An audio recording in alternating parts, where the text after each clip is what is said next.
Myself, Professor Dr. Deepak Singh, Allied Science Specialist, jaundice pathology examination पे हम लोग बात कर रहे थे। आज हम लोग टॉपिक डील कर रहे हैं कि जॉन्डिस के बारे में। जॉन्डिस से क्वेश्चन कैसे आता है पैथोलॉजी एग्जामिनेशन में, और हम कौन कौन से पॉइंट पे हमको डील करना है और कैसे लिखेंगे, सारी बातों पे हम लोग आज चर्चा कर रहे हैं। सबसे पहली बात है कि जॉन्डिस का पहला आपको जो क्वेश्चन आता है तो उसको पहले लिखेंगे डिफिनीशन।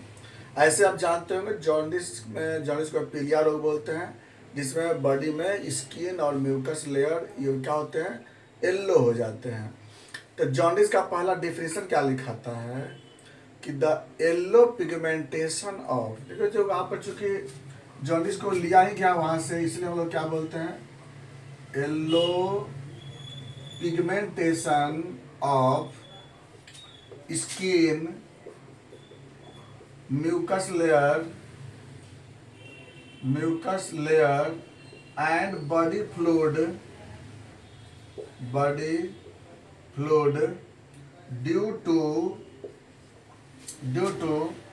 excess bilirubin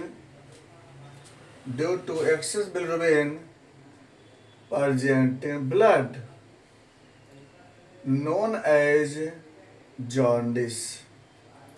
क्या डिफिनेशन में लिखें, the yellow pigmentation of skin, mucus membrane and body fluid due to excess bilirubin present in blood known as jaundice. इसके बाद आप लिखिएगा कि बिलिरुबिन क्या है, तो फिर लिखिए वहाँ पर नीचे में आपको क्या वहाँ पर लिखना होगा इस बात को, क्योंकि उस पर डिफिनेशन पर डालना होगा ना। बिलिरुबिन क्या लिखेगा कि bilirubin is a waste product,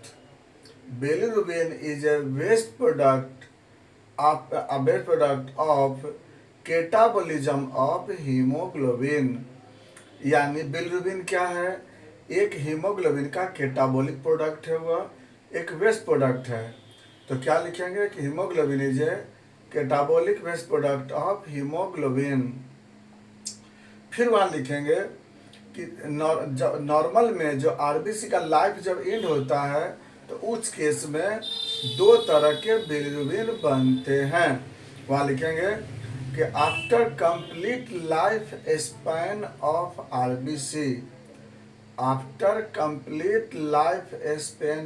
RBC, the two types of bilirubin form. दो तरह के बिलिरुबिन बनते हैं, एक बोलते हैं हम लोग इनडायरेक्ट बिलिरुबिन, और दूसरा का नाम होता है डायरेक्ट बिलिरुबिन। तो क्या लिखें वहाँ पर, दो तरह के बिलिरुबिन बनते हैं, एक बोलते हैं इनडायरेक्ट बिलिरुबिन जिसका दूसरा नाम है अनकंजुगेटेड बिलिरुबिन, और इसका दूसरा नाम क्या है, कंजुगेटेड बिलिरुबिन, है ना। दो तरह के बिलिरुबिन लिखेंगे आप उसमें। इस पे फिर इसके नीचे लिखेंगे इनडायरेक्ट बिलिरुबिन के बारे में कि सिंथेसिस इन स्प्लीन, और इसके बारे में क्या लिखेंगे, सिंथेसिस इन लीवर। यानी दो तरह के बिलिरुबिन हो गए, एक बिलिरुबिन जो कि आपका स्प्लीन में बनता है और दूसरा बनता है आपको सेकंड बनता है लीवर में।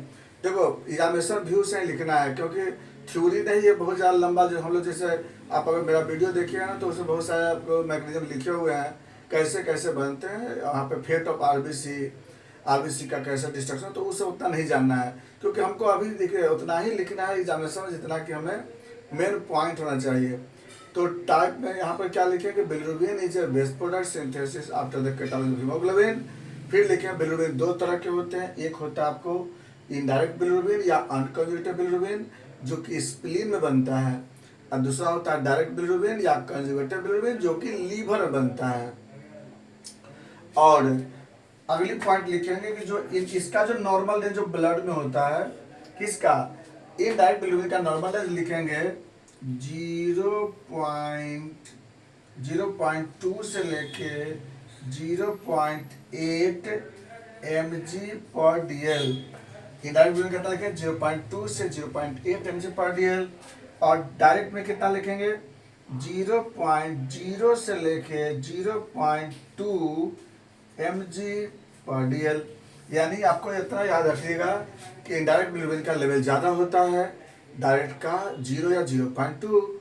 तो इनडायरेक्ट के 0.2 से 0.8 mg और इसमें होगा 0.0 से 0.2 mg। लेकिन ब्लड में तो दोनों मिलता है, ब्लड दोनों मिलता है, इसलिए दोनों को मिला के क्या बोलते हैं हम लोग? Total bilirubin. ब्लड में दोनों मिलता है, क्या क्या मिलता है? ब्लड इनडायरेक्ट में मिलते हैं और डायरेक्ट में मिलता है, इसलिए हम क्या बोलते हैं? Total bilirubin. तो वहां पर नीचे आप इसके नीचे क्या लिखिएगा? Total bilirubin. टोटल बिलीरुबिन का मतलब क्या होता है? Indirect plus direct. वहां पर लिखेंगे indirect bilirubin plus direct bilirubin is equal to total bilirubin. तो नॉर्मल लिख लीजिएगा, कितना होता है इसका? नॉर्मल होता है below 1 mg/dl। Below 1 mg/dl, 1 milligram से कम होना चाहिए। तो ये होगी आपको इसका सिंपल इंट्रोडक्शन, है ना? इतना आप इंट्रोडक्शन लिख दीजिएगा। कैसे कैसे बता दिया आपको, एक बार रिपीट कर लीजिएगा वीडियो को पीछे कर करके। अब हम लोग अगला पॉइंट करने जा रहे हैं कि इसका जो टाइप कितने होते हैं, जॉन्डिस का टाइप कितना होता है। तो according to level of bilirubin, according to level of bilirubin, bilirubin के लेवल के अनुसार से जॉन्डिस दो तरह के होते हैं। एक होता है लेटेंट जॉन्डिस, एक होता है क्लिनिकल जॉन्डिस। तो पहला लिखेंगे according to level of bilirubin. According to level of bilirubin, bilirubin के लेवल के अनुसार से जॉन्डिस दो तरह के होते हैं। पहला होता है लेटेंट, लेटेंट जॉन्डिस मतलब क्या? कि जिसमें बिलीरुबिन 2 मिलीग्राम से कम हो और क्लिनिकल सिम्टम अपीयर नहीं मिलता है, ऐसे कंडीशन को बोलते हैं लेटेंट जॉन्डिस।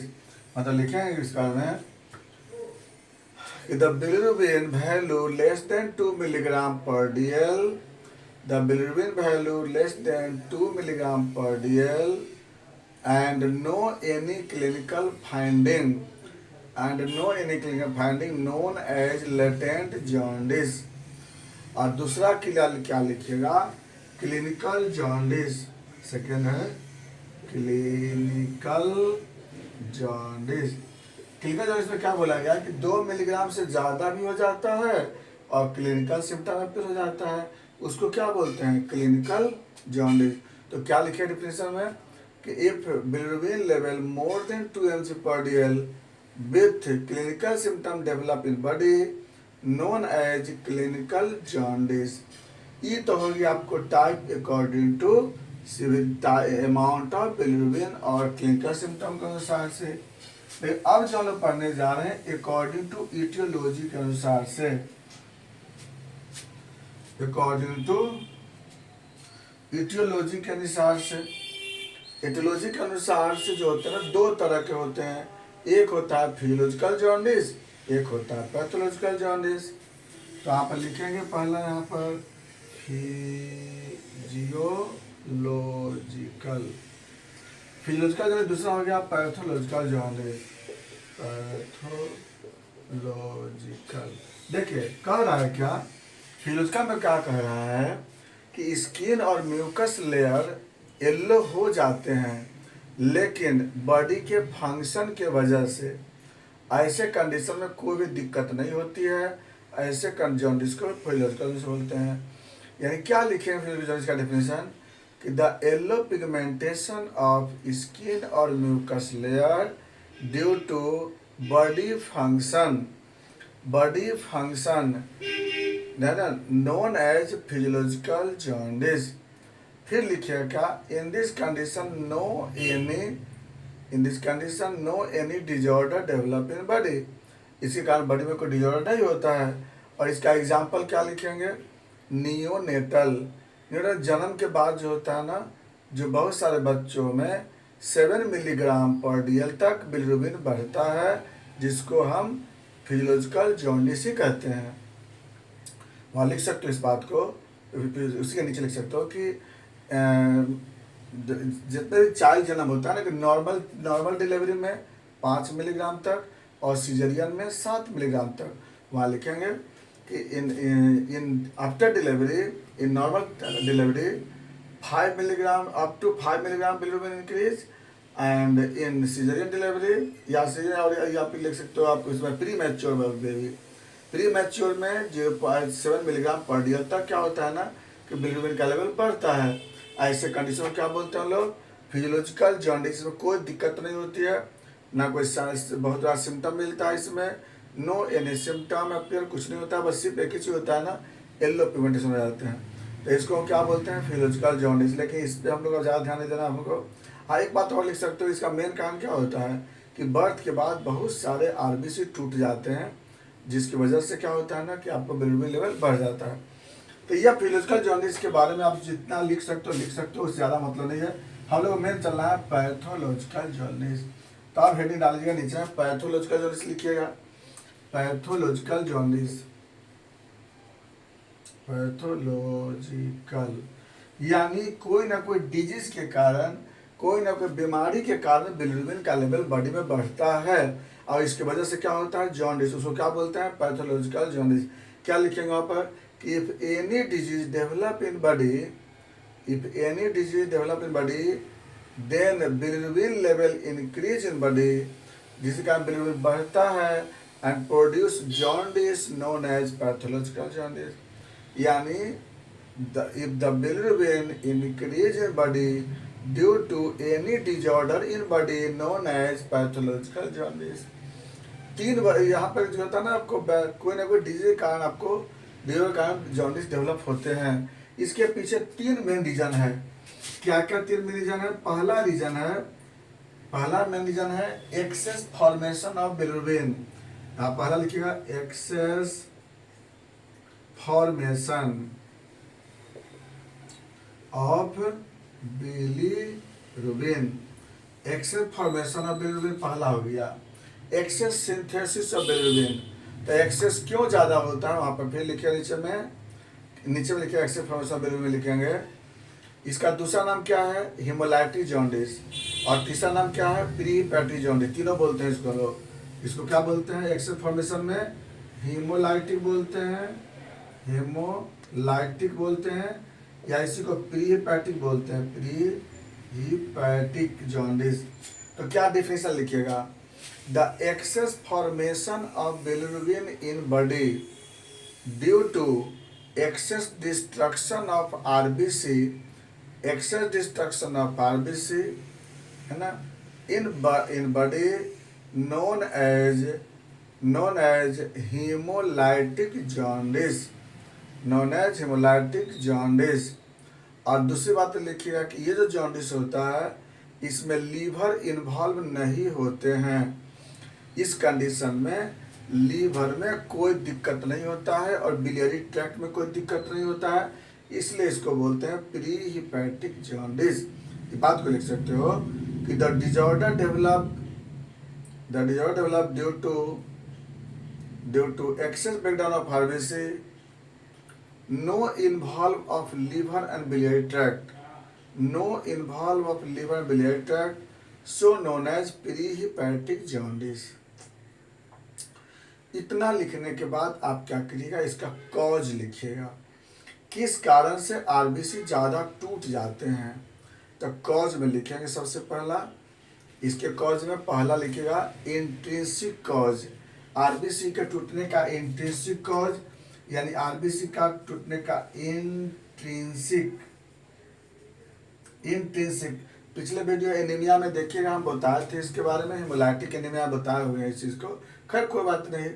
इंट्रिंसिक कॉज में क्या है, G6PD डिफिशियंसी, पहला होगा G6PD डिफिशियंसी, दूसरा होगा पायरूवेट काइनेज डिफिशियंसी। इस एंजाइम की कमी होने से आरबीसी ज़्यादा टूटता है। याद रखिए, एंजाइम की कमी होने से आरबीसी ज़्यादा टूटता है। अगला है सिकल सेल के कारण आरबीसी सर्वाइव नहीं करता है और 10 से 20 दिन में आरबीसी टूट जाते हैं। तीसरा होता है थैलेसीमिया, इसमें भी आपका आरबीसी ज़्यादा टूट, आपको एब्नॉर्मल ब्रेक होते हैं, इसके कारण भी आपका आरबीसी टूटता है ज़्यादा। तो अब दूसरा है intrinsic cause, sorry extrinsic cause, दूसरा हो गया आपको extrinsic cause. Extrinsic extrinsic cause में क्या मिलेगा आपको? एक्सट्रिंसिक जैसे मलेरिया या सेप्टिसेमिया या बर्न, टॉक्सिन, है ना, ये सब के कारण क्या होता है, आपका आरबीसी ज़्यादा ब्रेक होते हैं और उसकी वजह से होता है जॉन्डिस, जिसको बोलते हैं हेमोलाइटिक जॉन्डिस। लेकिन यह जॉन्डिस आपको थोड़ा कम होता है ना, याद रखिए इस चीज़ को। अब देखिए नंबर 2, दूसरा लिखेंगे। दूसरा क्या होता है ना, डिक्रीज मेटाबॉलिज्म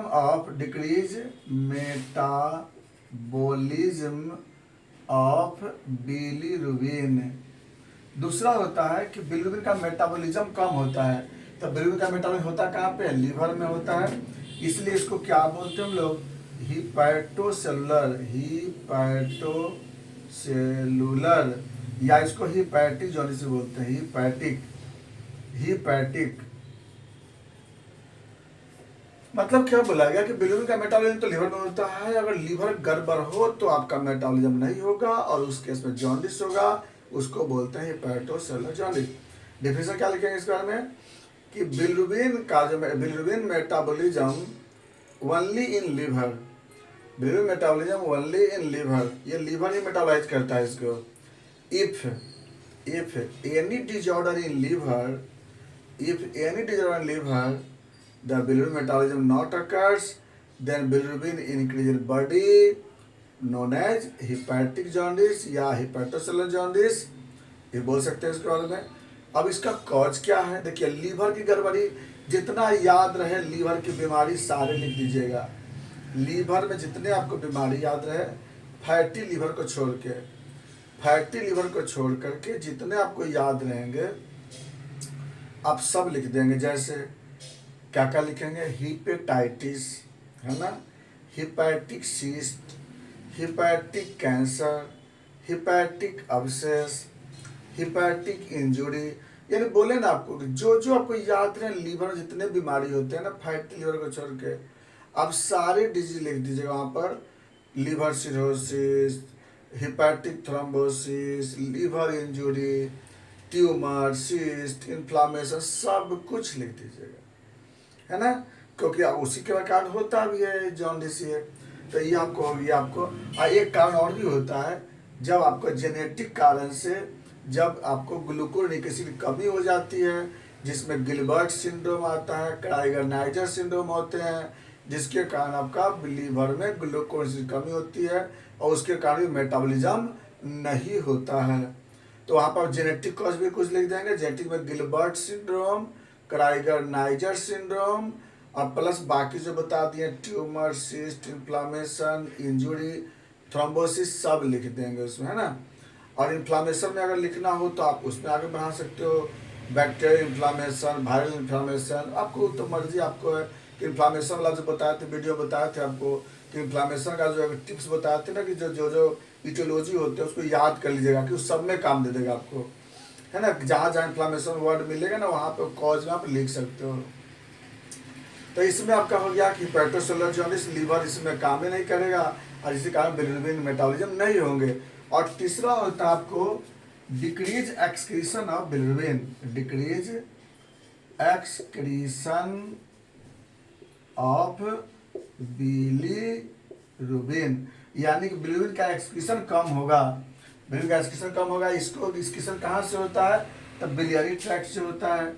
तो बिलियरी ट्रैक्ट में अगर प्रॉब्लम होगा तो हो सकता है, इसलिए उसको क्या बोलते हैं? दूसरा नाम ऑब्स्ट्रक्टिव जॉन्डिस, ऑब्स्ट्रक्टिव जॉन्डिस, या इसका तीसरा नाम क्या है? Post hepatic jaundice. चलिए इसको क्या बोलते हैं? तब थर्ड जो हो गया कि देखिए बिलिरुबिन को जो बॉडी से बाहर कैसे निकलता है, लीवर निकालता है किस रास्ते से? तब बिलियरी ट्रैक्ट से निकालता है। तो बिलिरुबिन का फॉर्मेशन कहाँ पे होता है? स्प्लीन में। मेटाबॉलिज्म कौन करता है? लीवर। बॉडी से निकालता किस रास्ते से है? तो क्या बोलेंगे? रास्ता का नाम बिलियरी ट्रैक्ट है। तो वहाँ पर लिखेंगे कि आप डेफिनेशन में कि bilirubin excretion by biliary tract, bilirubin excretion by biliary tract. If any disorder in biliary tract, if any disorder in biliary tract, the bilirubin not excrete in intestine, then this bilirubin increase in blood known as obstructive jaundice। यह jaundice आपको liver के बाद होता है, इसलिए इसको हम लोग पोस्ट हिपैटिक जॉन्डिस कहते हैं। ठीक है, इसको हम लोग बोलते हैं पोस्ट हिपैटिक जॉन्डिस, यानी कि हम 5 मिनट और, तो इसको बोलते हैं पोस्ट हिपैटिक। अब समझ में आ गया आपकी नहीं कि जॉन्डिस जो होता है आपको 3 वैराइटीज के हो गए। कौन कौन सा? पहला हो गया आपको प्री हिपैटिक, दूसरा हिपैटिक और तीसरा हो गया post hepatic. Hepatic pre hepatic क्या बोले? Haemolytic jaundice. आप हिपैटिक क्या बोले? Hepatocellular jaundice. आप पोस्ट हिपैटिक को बोले हम लोग ऑब्स्ट्रक्टिव जॉन्डिस। रट जाइएगा एकदम इस चीज़ को। पैथोलॉजिकल जॉन्डिस में 3 वैराइटीज को बता दिए आपको हम लोग। हिपैटिक जॉन्डिस का कारण भी याद रखिएगा, उसमें थोड़ा ज़्यादा डिटेल कर सकते हो इन्फ्लामेशन को। अब जब आप जान गए इसको, आपकी जॉन्डिस इतने तरह के होते हैं, तो अब इसका लिखाएगा आपको कौन चीज़? इसका लिखाएगा आपको सिम्टम। तो जॉन्डिस में आप सिम्टम क्या क्या लिखेंगे? जॉन्डिस में क्या क्या सिम्टम लिखना होगा? तो सबसे पहले आप लिखेंगे येलो कलर ऑफ स्क्लेरा। पहला सिम्टम याद रखिएगा, क्या लिखेंगे? पहला सिम्टम हो जाएगा येलो कलर ऑफ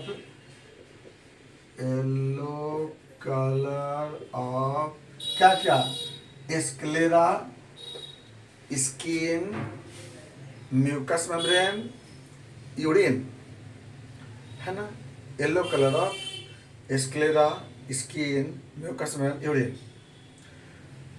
दूसरा सिम्टम क्या होगा इसमें? सेकेंड सिम्टम होगा loss of appetite. Loss of appetite मतलब भूख की कमी हो जाएगी।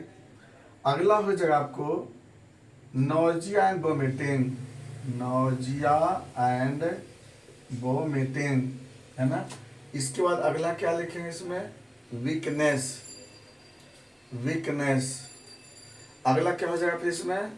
फीवर। फिर क्या हो जाएगा इसमें? Abdominal pain. ठीक है, ये सब आपको हो जाएगा इसमें सिम्टम। किसका? जॉन्डिस का, है ना। एपेटाइट लॉस कर जाएंगे, आपको नोजिया वोमिटिंग हो जाएगा, है ना। ये सब सिम्टम आपको मिलेंगे। अब लिखेंगे कॉम्प्लिकेशन। जॉन्डिस वाला कॉम्प्लिकेशन क्या होगा? तो जॉन्डिस वाला कॉम्प्लिकेशन होगा एनीमिया।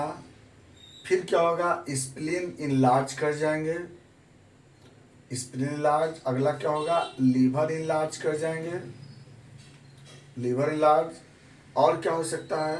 पेरिटोनियम में फ्लूइड बढ़ जाएगा, जिसको एसाइटिस बोलते हैं, है ना। ये सब कुछ कॉम्प्लिकेशन आपको मिलेगा। जो कि अब इसके बाद हमको क्या लिखना है?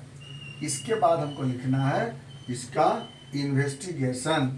तो इन्वेस्टिगेशन में हम लोग LFT लिख सकते हैं ना। LFT लिखते हैं, लीवर फंक्शन टेस्ट। तो उसमें आपको क्या क्या होगा? सबसे पहला हो जाएगा टोटल बिलीरुबिन। कितना होगा? आपको बढ़ जाएगा ना, इंक्रीज हो जाएगा। क्या हो जाएंगे? बढ़ जाएंगे। इसमें आपको इनडायरेक्ट बिलीरुबिन भी बढ़ेगा और डायरेक्ट बिलीरुबिन भी बढ़ जाएगा इसमें। अगला क्या लिखेंगे? SGPT। SGPT सिर्फ इंक्रीज होता है किस में? Only in hepatic jaundice. Hepatic jaundice में ही बढ़ता है SGPT, है ना। अगला हो जाएगा आपको SGOT। SGOT सिर्फ बढ़ता है किस में? सिर्फ बढ़ता है आपको लीवर वाला जॉन्डिस में, हिपैटिक जॉन्डिस में। वहाँ पर लिख देंगे, वहाँ पर हिपैटिक जॉन्डिस से बढ़ जाता है। तीसरा होगा अल्कलाइन फॉस्फेटेज। किस में बढ़ेगा? सिर्फ हिपैटिक जॉन्डिस में, इंक्रीज इन हिपैटिक जॉन्डिस।